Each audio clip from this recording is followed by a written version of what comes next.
We continue our From the Other Side series here on Pittsburgh Sports Live and, of course, WV Sports Now with the Mountaineers' upcoming matchup with the Kansas Jayhawks. And, of course, I'm your host here, Mike Asti, and we are now going to preview that game between WVU and Kansas and see what maybe Mountaineer fans can expect out of the Kansas Jayhawks. They may think, okay, this is a 0-3 team, this is a rebuilding team, but what actually are they going to expect out of Kansas? And Mountaineer fans certainly are well aware you don't want to overlook anybody. So we're going to dive into that game right here, of course, on PSL and WV Sports Now. I want to make sure all of you to click on that subscribe button, bottom of the video, help us get content to you, and also make sure to follow our family of networks, especially WV Sports Now at WVSportsNow.com.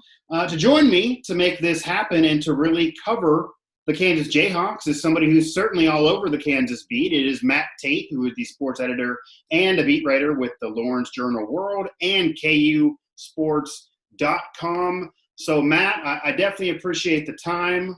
I know a lot going on here, certainly with a game here coming up, and you have a little bit more to cover with the head coach with dealing with COVID-19. So I appreciate you taking the time here for us, and I do kind of want to get it started there.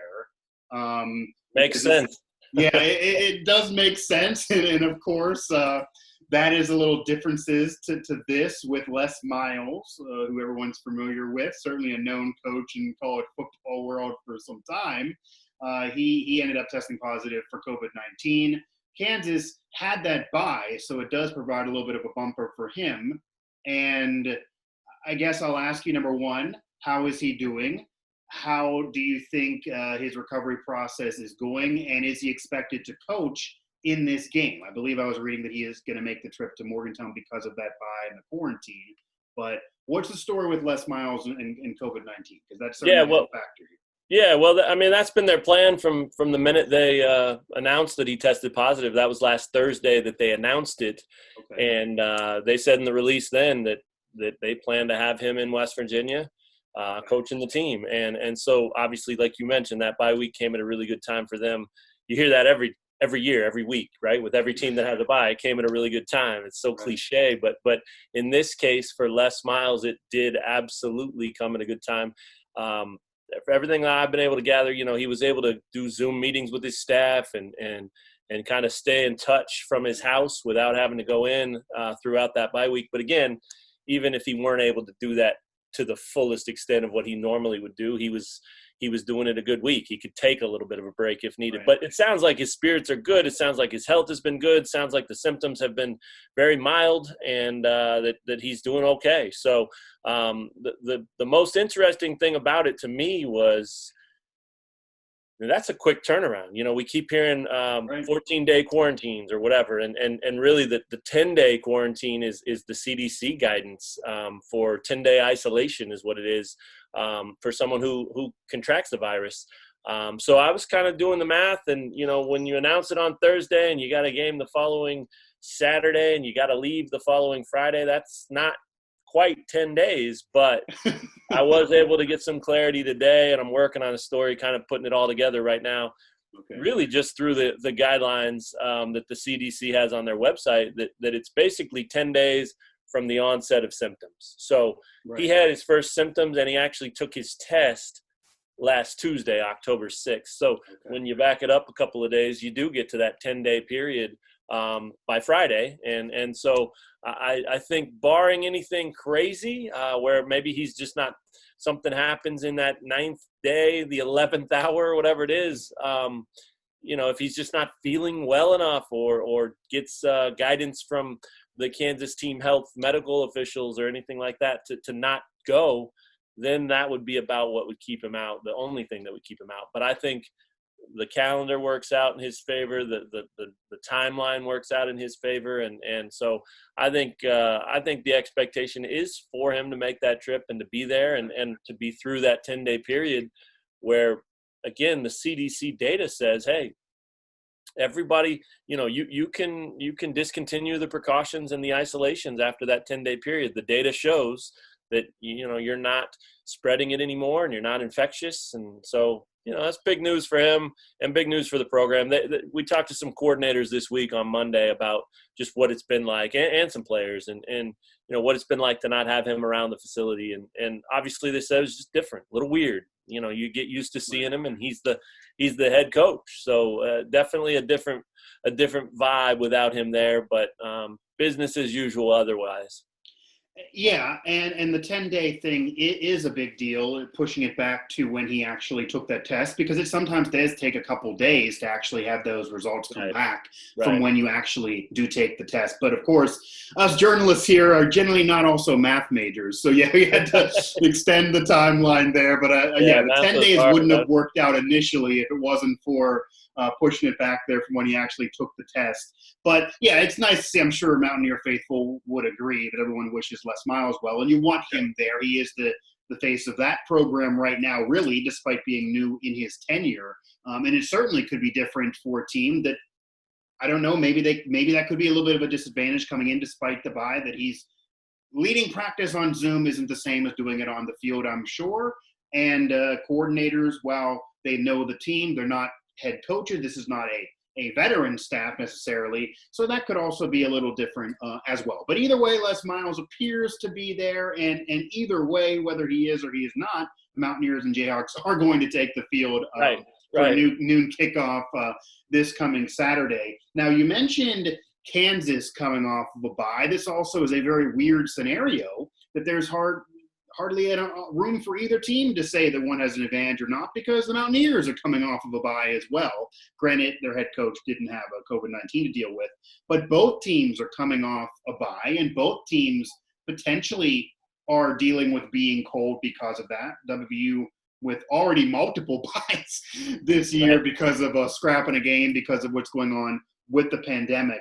But for Mountaineer fans who may only be familiar with Kansas this year, as a team that is 0-3, as a team that I'm sure they're intimidated by on the basketball side of things in the Big 12 Conference, as WVU's looking up at Kansas trying to eventually break through that glass ceiling, and Kansas owns it on the hardwood, but not really the case on the gridiron. And maybe they're familiar with Kansas from really the only game that nationally that got out there was a loss to Coastal Carolina, unfortunately, for Kansas to open up a season. But what should the Mountaineer fans expect in terms of what does this Kansas team maybe do well? What are they trying to do? Where are they in the rebuilding process? And are there any stars on this team to keep tabs on? Because they're going to get a win some here or another. You'd figure this Mountaineer team is also necessarily a rebuilding club as well, maybe further ahead than Kansas. But what should Mountaineer fans look for? Yeah, well, they'd be looking for the same things that Kansas is looking for, something. It's been a very, very weird year so far. The offense has really struggled. They're only averaging 14 points a game, and that is not by any means what they expected. There was a lot of excitement last year when they went to Brent Dearman, their new offensive coordinator. He really injected some life into this program last year, and they went down to Texas his first week. He got promoted midseason, and they went down to Texas his first week holding that title, and they lost 50-48. And while it was still a loss, it was really, really exciting for KU fans because 48 points on the road at Texas, had them down in the last minute and something. KU had the lead. I mean, one of those things, that just doesn't happen around here. People aren't used to that. So a lot of excitement about that, and the hope in the offseason that it would carry over into year two. And then to have these first 3 weeks go so poorly offensively is really frustrating for the fans, and I'm sure more frustrating for Dearman and the offense. But it really starts with the fact that they haven't been able to find their quarterback yet. This will be Miles Kendrick's first start of the year, and he'll be the third guy to start a game in 4 games. So the other thing is that he hasn't started a game yet, but he leads Kansas in every passing category. So some of that's injuries, some of that's shuffling the position, some of that's just maybe not having one. And they're still trying to find a guy who can do what Carter Stanley did as a senior last year. So that's a real big disadvantage, obviously, out of the gate. But even if they were able to find one of these guys and get him settled down, their offensive line has been atrocious this year. horrible in pass blocking, horrible in run blocking. And look, this is an offense that has weapons. I mean, Puka Williams is a name people might be familiar with. He's been all Big 12. He's a talented running back. I mean, one of those guys that can, take it to the house anytime he touches it, sort of like Tavon Austin from back in the day out there. Okay, I mean, that's big words. Different position, but same idea, right? I mean, anytime Tavon got the ball, and I know in the NFL they started handing him the ball, and maybe they did that at West Virginia. But by the time I was covering him, he usually was out most of the second half because it was 40-something to nothing at halftime or whatever. So I didn't get to see the full Tavon Austin experience or Geno Smith or any of those guys, which I enjoyed watching their teams when they weren't playing KU because I got to see him play for 4 quarters. But yeah, he's that type of player, a dynamic player like that can really get the ball in space and do big things on any given possession. So they've got to find a way to get him going. He's been a little bit injured, left the game a couple of times with some minor type of injuries, but I wonder if that's slowing him down some or more than they're letting on. And then they have a couple of wide receivers who were preseason all Big 12. Andrew Parchment's one, Stephon Robinson another. Both guys had monster years last year by anybody's standards, not just by Kansas standards. And so the expectation was that those guys were going to come in and pick up where they left off. And again, because they haven't been able to identify a quarterback and because the line hasn't been able to give the quarterback time, whoever it is, those guys haven't hardly been involved at all. So it's an offense very much still trying to find themselves and to get right and to find anything that works. And that sounds like what their focus was during the bye week was just, let's simplify. And if there's one or two things we do well, let's really go to those things and quit trying to spread things out so much and quit trying to be so diverse, because right now we just need to be good at something. Forget diversity. Yeah. And that's hard. Yeah. It's really hard because that'll only work so long if it does work. So that's kind of the story of the offense. And then defensively, they're really young. They've got a bunch of freshmen and redshirt freshmen playing on that side of the ball. The whole secondary almost is new, and linebackers are new. A couple of guys up front on the D line are in that same young vein. So there's, from the positive Kansas fan perspective, there's enough to like there about the fact that maybe they're getting some experience that might pay off a year or two down the road. But right now, those things, that inexperience, those young players, eyes still wide open, trying to think through everything and survive out there. It makes it hard to compete in this league. And look, I mean, I hate to make excuses for them because ultimately, you are what you are, and that's what you put on the field on Saturdays. But I think because they're so young and because the quarterback situation's new and all that, they really were hurt, maybe more than a lot of programs, by not having those extra 2 non-conference games to kind of feel that rhythm and get a little bit of familiarity with themselves and what they're doing. Instead, you get one game, it doesn't go well, you lose at home to a Coastal Carolina team like you mentioned, Mike, and then next thing you know, you're boom, right back into Big 12 play where you're trying to survive and keep your head above water. That I wouldn't wish that on anybody. So it's and it is going to be tougher for younger teams, of course. I mean, I cover the NFL as well. Just talking to any former player out there, anyone around these programs, that losing the normal regimen of a schedule because of COVID and losing any practice time at all is going to kill somebody going to a new team, trying to learn new plays, but especially young players, especially even more so in college where they're trying to learn a system altogether, and a quarterback trying to learn a new playbook and trying to galvanize a team.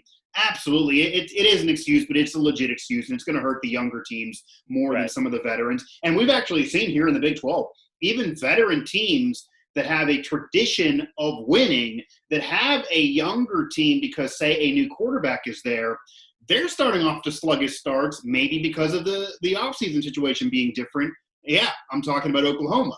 So that maybe could be pointed to COVID-19 having a little different of an offseason when they're trying to throw a new quarterback in there, even for a program with a pedigree of success and tons of talent there. Speaking with Matt Tait, the sports editor and a beat writer for the Lawrence Journal-World and KUSports.com about the Jayhawks game, Kansas's game against the Mountaineers here. Coming up this Saturday here, WVU 2-1, Kansas, of course, 0-3 on the year. And I will say, admittedly, the schedule is going to get tougher after WVU. I mean, in all honesty, the Mountaineers are not ranked, and they're going through a rebuild. Granted, as you mentioned, further ahead than Kansas because unlike Kansas having not found that quarterback, I will say the only benefit from Mountaineer perspective of this year, which is likely going to be an average season, I'd imagine, as we finish things, they have seemingly found their triplets for the next couple of years. Right. Seems like Jared Daggy and Winston Wright and Letty Brown, those three are going to be the crew for next year, the whole year, and they can know that going in.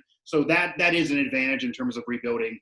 But then Kansas State, Iowa State, Oklahoma, Texas, TCU, and we're looking at an Oklahoma team that's certainly been losing, but still, it's Oklahoma, so that is going to be a difficult schedule to close things out.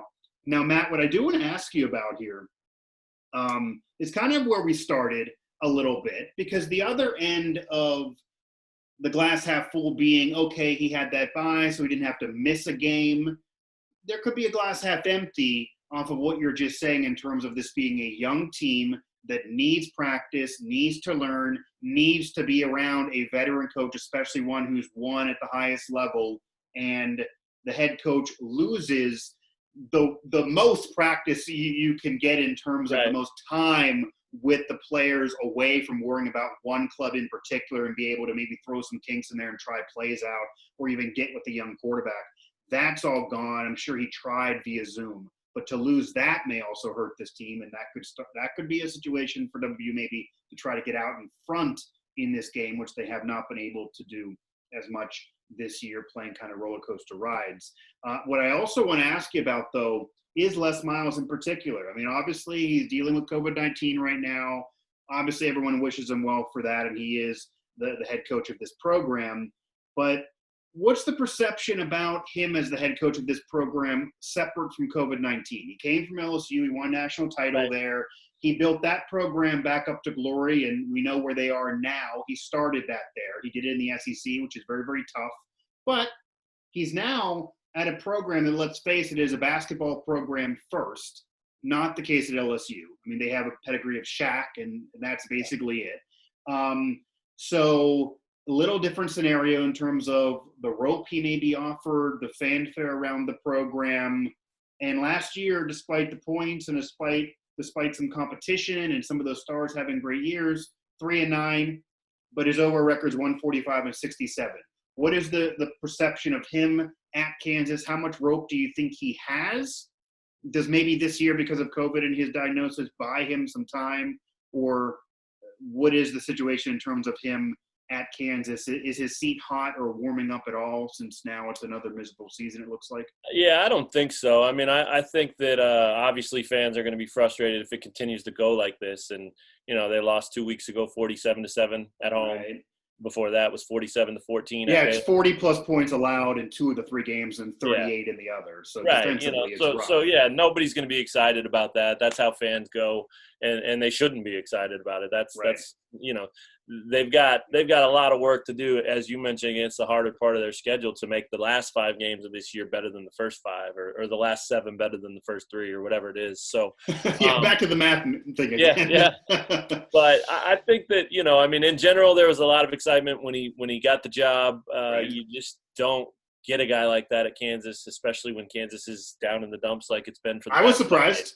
Yeah, sure. And that, you know, that's big connection with the athletic director. Jeff Long was longtime friends with this guy, and you know, they'd always wanted to kind of work together as head coach and athletic director, and this presented that opportunity. And so, you know, they had to look at it, and I think that you know, I think Les believes in this place and believes in the commitment that KU's showing right now, and believes that they can get it done. I think he's willing to be patient. I think he's preaching that every time we talk to him, and so is the administration. The question is, will the fan base be willing to be patient? And generally speaking, the answer to that is no. Wherever you are and whatever sport you're talking about, that's the world we live in nowadays. Fans just don't like to wait, and I don't blame them either. So, you know, it's certainly a little bit of that shine has worn off. I think it was last year, look, I mean, 3 wins by That's Kansas. what I mean.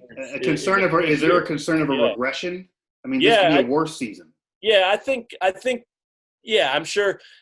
Here's the deal. If people were paying attention, and I picked them to go 1-9 this year, I think if people were paying attention, they could see, just look at the roster last year. You look at your O-line, your D-line, you look at the quarterback, you look at the secondary, you're losing almost all of that to graduation. So anybody that was paying attention to that type of stuff rather than just looking at the win-loss total should have at least been able to see, all right, they might not win 3 games again next year, But again, that doesn't necessarily mean that you start getting blown out again. It doesn't have to go that way. You can lose a couple more games without getting blown out. And that, I think that's what's got them frustrated this year is again, that Oklahoma State game was a complete dud. And then the Baylor game before that, they're down 17-7 at halftime. They're in that game. I mean, that's a legitimate first half and something to be excited about. And you feel like you're competitive, and then you lose that one 47-14. So, again, those 2 things have definitely knocked some of the shine off of the Les Miles mystique from the fan base's perspective here. There's a real grumbling sense of, oh my gosh, not this guy too, because the last 3 coaches have not been able to get the job done in any way, really. And recruiting's been a problem. Obviously, the production on the field's been a problem. The win-loss total's been a problem. I mean, they've all had their moments. Do you think there's any chance that Les Miles underestimated the challenge at Kansas? Yeah, everybody does. I mean, look, everybody does. I just and here's why. Neil Brown would, Bill Belichick would, Andy Reid would, the best high school coach in West Virginia would. Sure.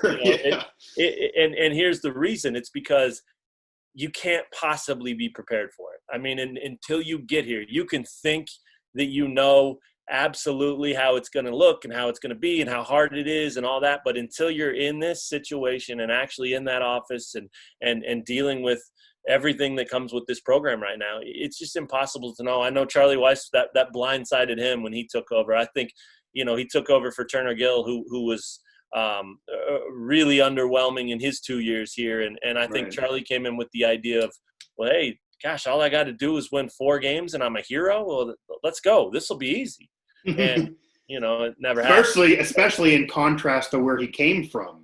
Right. I mean, where he came from, he was dealing with 8 wins being unacceptable. Right. And then he gets to a place he probably figured he's Vince Lombardi if he can manage to go 500. Sure. Yeah. And again, like that was the deal. He thought it was one thing and it would be this. And then you get here and it's, oh my gosh, this is a whole different animal than even I could have thought. So it's not a knock on Les. It's just literally, and I hate to overuse that word, but literally impossible for anyone from the outside coming in to take over this thing to feel like they could possibly be fully prepared for what it's going to be. It is without question one of the toughest jobs in America, and they've done themselves no favors, and no one should feel sorry for them because of that. It's just facts.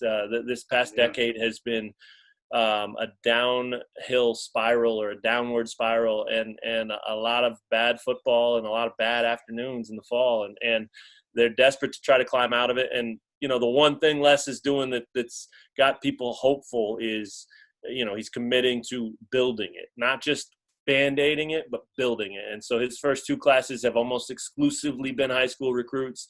Right. The idea being bring those kids in, let them redshirt, let them develop, and then maybe you can play them for 3 years and get max production out of them once they've got their feet under them. The problem is when some of those kids come in as true freshmen and are better than what you've got, you got to play them. And that can help their progression. They can, trial by fire type of thing, and they can get some good experience out of that, or it can kill their confidence and they can take a real hit in that first year when they haven't allowed their bodies to develop. And I mean, they're still playing high school games, 8-9 months earlier, and now they're competing against Oklahoma and West Virginia and Baylor and Texas and all those things. I mean, I'd also imagine that Kansas's program rebuilding process, and this would have been years ago now, but the program rebuilding process, which has been a long time coming, probably took more of a hit than maybe any other program in the Big 12 when the conference expanded, and you have a team and a program like West Virginia now coming to be a part of the Big 12, because a lot of kids, maybe even from a recruiting area that West Virginia was never recruiting in before, may say to themselves, well, Oklahoma and Texas doesn't want me, Baylor doesn't want me. I previously would go to Kansas, but now I can go up there to Morgantown and be with a historically better football program who maybe would give me more of a chance. So that also could hurt Kansas. They're now dealing with somebody else to recruit their same athletes. I'm sure put even more pressure and put them further behind in that recruiting process here. Speaking with Matt Tait, the sports editor and beat writer with the Lawrence Journal-World, and of course KUSports.com, as we're previewing the WVU's game with Kansas here from the other side on Pittsburgh Sports Live and WV Sports Now. Matt, I do want to ask you kind of what you were mentioning there. You mentioned the Kansas job being one of the hardest in the country, which some may think is surprising because, as you mentioned as well, if you win 4 games, you're going to get a statue out there if you do it 3-4 years in a row, or at least you're going to get a lot of credit for any success that would happen later on. But it almost sounds to me like maybe nationally fans are not aware of the pressure and maybe the even interest that is there, because they think of Kansas as a basketball program. Obviously, what Self's doing there, perennially a Big 12 champion, national championship contender year after year, and having won one of those recently on his resume or not that long ago. But is there pressure on the football team? Are there Kansas fans that want this football team to win? If it doesn't happen soon, are going to get mad? Like, is there a need for the Kansas football program to win? Whereas if you're a head coach and lose there 3-4 years in a row, you're going to feel animosity and venom from a fan base? Or are they mostly indifferent because the fans are mostly caring about the basketball program more, I guess, if you get what I'm asking? Because I feel like the national perception is it's a basketball program. Fans care about basketball. They want the football team to win, but if they don't, it's no big deal. They would rather the football team lose than have the basketball team be runner-up in the Big 12. They want that Big 12 title more than anything else. Yeah, I mean, the casual fan certainly has that vibe of, I'll check out football for September and we'll see how it looks. And then if they're 0-4 and basketball gets going in October, I'm out. I'm going to check out and I'll catch you next August and we'll see what it looks like all over again. So, there's a huge chunk of the fan base that does operate that way. But to their credit, man, there is also a pretty significant group of diehard football fans. And a lot of those are money donors too that really want to see this thing succeed. And so that helps. It helps the support of the program, but it does add some pressure to it, like you're saying. I mean, they're not going to be okay with 3-4 years in a row that look like this, and they've shown that over the last decade of having 3 coaches in that time frame. Turner Gill fired after 2 years. Charlie Weiss fired 4 games into his 3rd year, and then David Beatty fired. It seems like not enough time trying to rebuild a basketball program. I mean, a lot of people could argue that you need 3 years in college sports to really get your recruits in there. It's not going to happen anymore, but 1 or 2 years is rough. Yeah, it's really hard, and sometimes the writing's on the wall, and you see it, and it seems like a good move to move on, but it still sets you back. Even if that's a good move, it sets you back. You lost those 2 years, and then you're losing the next couple of years because you're trying to help somebody get established again, So, gosh, it's so hard. But I'll tell you what, there's a proud tradition here of football. I mean, again, you mentioned the basketball team winning a title in 2008, not that long ago. Well, that was the same year that the football team won the Orange Bowl, and that's true. People probably do forget that. Honestly, that's the last national title, so that's the same type of level. Yeah, exactly. So there's some. That's recent enough where the fans still remember that, and I of course remember that. I mean, it was really something to cover that year, and really the year or two around each that season, because the stadium was full, tailgating was happening, it was a scene. That's where you wanted to be on Saturdays. Yeah. They were pounding Nebraska and beating Oklahoma, and I mean, things were good then for sure. And they might be able to still pound Nebraska if they would. Yeah, it'd be a good game. I don't know, but yeah, I mean that. So there's that sect of the group of fans that still remember that vividly, and it's fresh in their minds. And then, going back before that, there's good tradition. Obviously, Gale Sayers, who just passed away, went here, and John Riggins played here, and John Hadel played here, and there's a lot of guys that even some guys who've had recent NFL success, maybe that didn't have as much success with Kansas. Chris Harris, former Denver Bronco, now with the Chargers. He won a Super Bowl. He's a Pro Bowler. Aqib Talib. They've had some names. So there's some guys that are fresh and recent and have had success here and shown that. And so I think the fans still believe that can happen. But it definitely was never going to happen overnight. And now that you've stacked a decade of losing in front of your challenge, it's absolutely not going to happen overnight. This is they gave Les a 5-year contract, and it'll take every bit of that for him to even start spinning this thing to where it's heading in the right direction again. And even that's not a given. I mean, you could leave him in his seat and leave him alone, no pressure, no hot seat, none of that. And in 5 years, it still may not be going where you want. But that's what they have to do now. They just have to commit to it and hope that he'll be 67 in November. So hope his health stays good. Hope that he's got the energy still to continue to do this, because this is a young man's gig, man. To rebuild this thing, you have to bring it, and you have to have energy, and you have to outwork people, and you have to scramble and develop, and you're not getting 4 and 5-star guys landing in your lap. You got to find those 2-star kids, or the former basketball player who wants to play football now, and you see his frame and you go, he could be a good DN for me. And then you grind through that project and you do it 22 times, and maybe you've got a 2 deep that you can compete with, it does absolutely sound like that. Number one, Les Miles probably has more rope than previous recent coaches because of the relationship with the program. But it also sounds to me that maybe he's in a little bit over his head, certainly his health and his age, that it's just odd to look at his resume and his career to finish it trying to resurrect Kansas. This certainly is not one that you can ride off into the sunset for, or you can kind of coast and be in neutral as you're older and you feel like the resume is already good. If he's going to try to be successful here, there's more work to do with this job than the prior one, I would imagine. And he did that. He did that at Oklahoma State. That was one of the things that attracted him to this thing is that, hey, I've done this before. I know what this looks like. The difference being he was younger. He wasn't 66 years old when he was 65. Yeah, so you wonder if he wants to coach that whole contract, if he maybe is the one he will choose at some point to walk away or groom somebody. We'll see. Obviously, his health is number one, and maybe it looks like he's through the woods now, but when you have a COVID-19 diagnosis of being positive, you're 67 years old, and you feel like you've accomplished a lot already, maybe there might even be some come to Jesus meetings with him and his family in terms of if he can handle this moving forward as well. I do want to ask you, football family, they absolutely, and they support him. That's the thing. I mean, it's not a question of whether his heart's in it at all. I mean, this guy. No, it sounds like he definitely wants it to happen. Yeah, he's confident in what he can do. He believes in his process, and he believes he's still got what it takes. And that's half the battle. So if given the time, you might as well roll the dice, because you can't just keep firing guys. You can't just keep and I will say, from an outside perspective, the recruiting perspective of getting him there.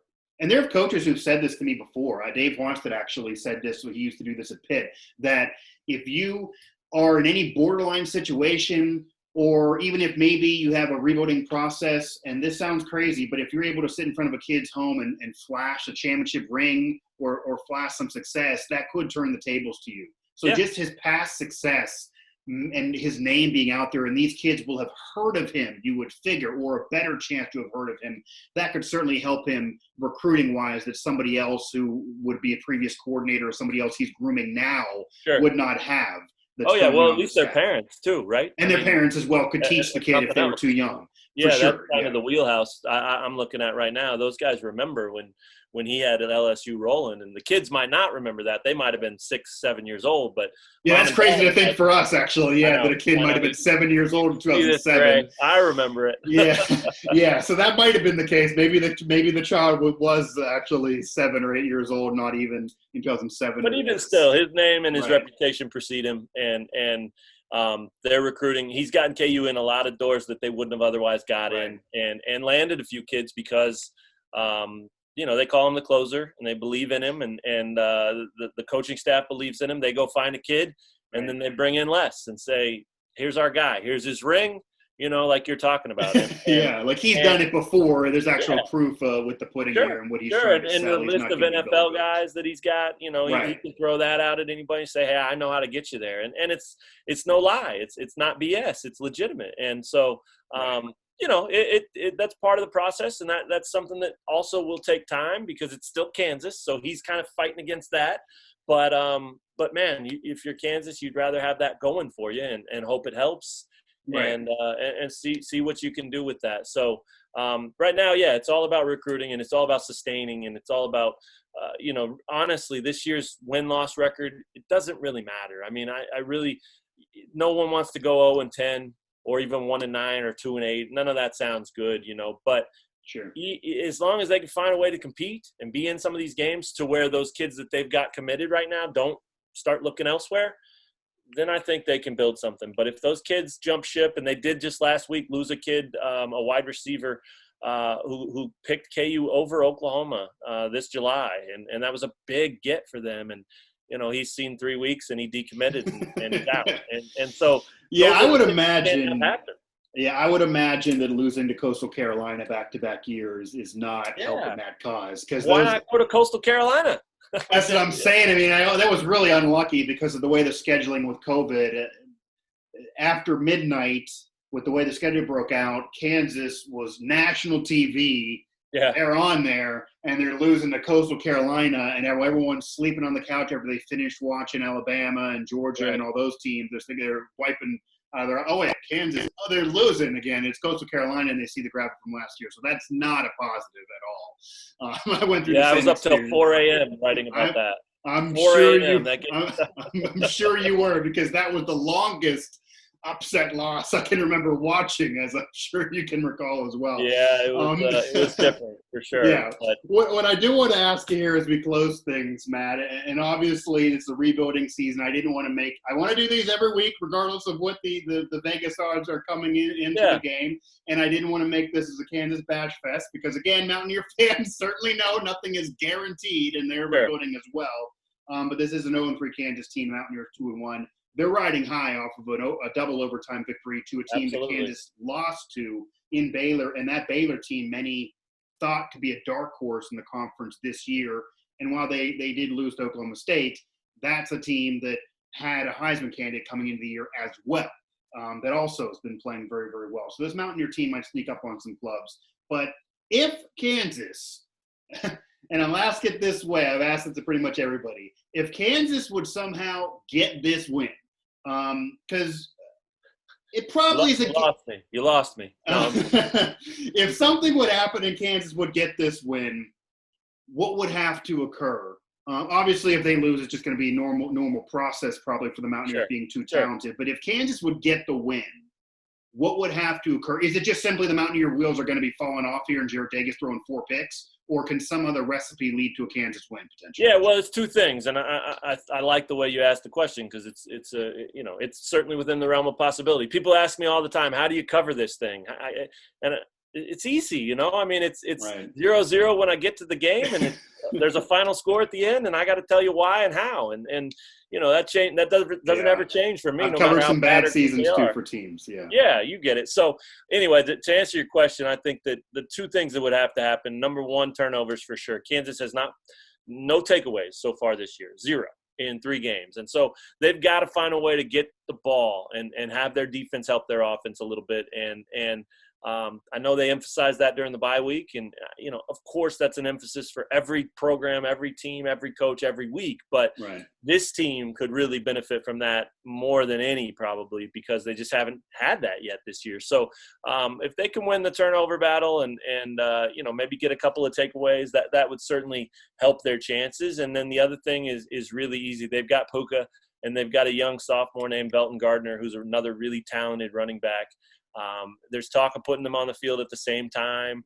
They both kind of run similar styles, but also do a little bit different Velton's a little stronger and more physical in the middle, but can also burn a little bit on the outside when he gets there. And Puka plays in space. And, if those two guys can get going and they can find something that works with their O-line to where they can control the game, run the clock, keep the ball on the ground, and really establish that, you give them a chance. Because, again, Puka, that's the type of game plan that could wear down a defense. And with a guy like Puka, or, again, a Tavon Austin type of guy, you could stop him 5 times in a row, but if he breaks one on that 6th carry, it was all for naught, and it doesn't matter. And that's exhausting mentally, I think. So, that would be the recipe. I mean, just the defense has to win the takeover battle. The offense has to keep drives going, get those guys involved, get them the ball, get them positive yardage. And honestly, it would flip the other way too, because the offense has done nothing to help the defense out this year. And so if they can just stay on the field a little bit, even if it doesn't produce points, eat some clock and make that other team go a longer distance, and keep your defense on the sideline for a legitimate break and rest and things like that. That helps you. But, they're a team in a tough spot right now. And I do get the feeling, I'll be honest with you, that Miles Kendrick, who's starting at quarterback this week, I think he's going to play well. He's a veteran. He's been around. He's a guy that has a lot of confidence and has ability. I mean, he's not going to wow you, but he can move a little bit, and he makes good throws, and he's smart. And I think he's in a great opportunity. This is, regardless of win or loss, I think he's got an opportunity here to show this coaching staff and show this team, look, I'm your guy. We've got 3 guys, and we're juggling, and we're trying to figure it out. Well, here's your answer. I will go do this. You will see it. You will like it, and then I'm your starter the rest of the year. And, there's something. Sometimes you just got to pick someone, too. Yeah, sometimes you just got to pick someone. There's no doubt. So if he can maybe respond to that opportunity with the game of his life, that could also help give this team a chance to win. But I think the Vegas line's pretty good. I mean, I really do. It's tough to see this team staying within 25 points or whatever it is, 22 and a half maybe.